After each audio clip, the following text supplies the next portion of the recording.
Hello everyone, this is my review of the Swiss Colony sausage and cheese bars. You get 4 in this pack: cheddar cheese, summer sausage, Monterey Jack cheese, and garlic flavored summer sausage. They come well packaged and it was fast delivery, but as soon as you get it, you should put it in the fridge so you can preserve it.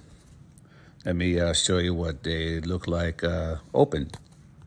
You can see each of them open here. You can see the cheddar cheese here.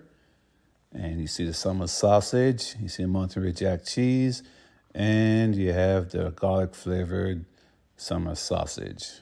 They each have a unique taste to them, and I can't wait to try them out. I like to eat them with crackers or in the bread sometimes. But yeah, these are really good, tasty, and flavorful. I hope this review helps. I'm going to enjoy.